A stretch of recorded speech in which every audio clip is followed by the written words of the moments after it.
I don't blame you. I know what you're saying about me behind my back. I know that you don't want to soil your laundry in the same water as an adulteress like me. But I think you should hear my side of the story. I don't have to tell you how Jewish men treat women, especially since the Romans conquered us. If a man wants a woman, especially if one of our religious leaders wants a woman, it is very difficult for the woman to say no. Anyway, one of the most respected leaders in Jerusalem decided that I would be his next victim. Then, after he finished with me, he just disappeared without saying a word. I didn't understand it at the time. But then a moment later he reappeared with 9 other Jews, and took me into custody. They accused me loudly of adultery so all the neighbors could hear.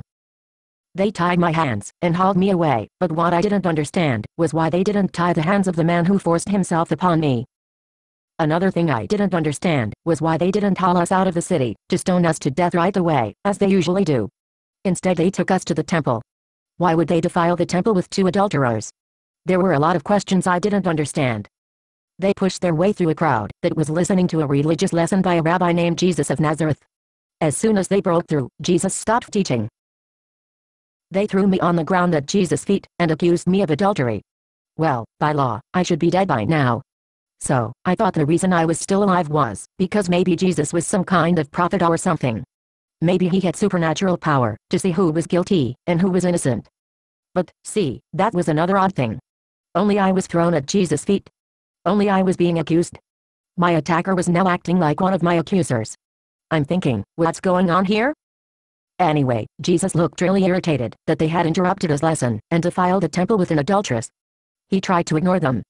But the Jews started shouting accusations and ultimatums at him. This woman was caught in adultery. What should we do with her? The law says she should be stoned to death. Are you going to uphold the law or not? Answer us. I could tell that Jesus was upset with them. He had already driven the merchants and money changers out of the temple. And now the Jews had defiled the temple again. But instead of throwing us all out, Jesus just stooped down and started writing with his finger in the dirt. That's when I realized that this whole thing had nothing to do with me. That Pharisee had forced himself on me, just so they could use me to get to Jesus.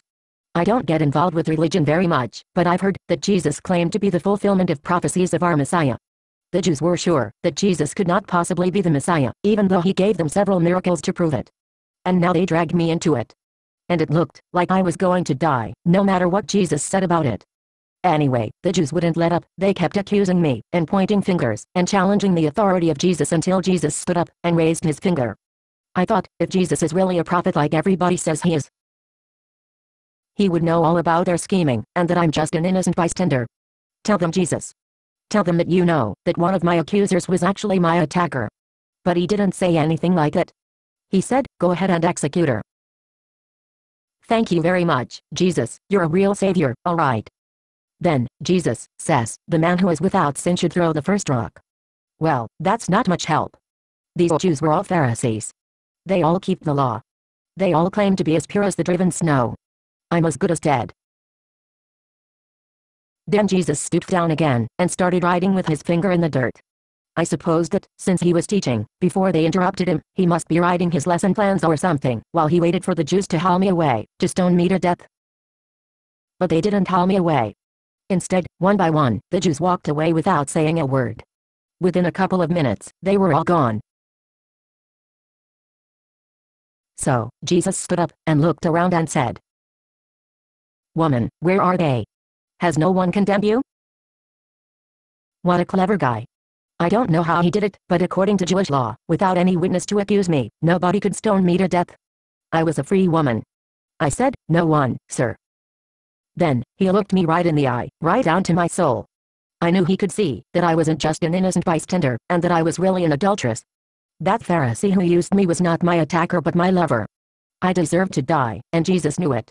Yet, he said, neither do I condemn you. Go and sin no more. I went straight home, and confessed my adulteries to my husband, and begged him to forgive me. And you know what? He forgave me. It turns out my husband is one of many people here in Jerusalem who believe that Jesus is our Messiah. Now we are both disciples of Jesus. People, listen to me. If Jesus can forgive an adulteress like me, he can forgive anybody. Give him a chance to forgive you. Based on a play by Bob Snook. Conditions for use: do not sell any part of this script, even if you rewrite it. Pay no royalties, even if you make money from performances. You may reproduce and distribute this script freely, but all copies must contain this copyright statement.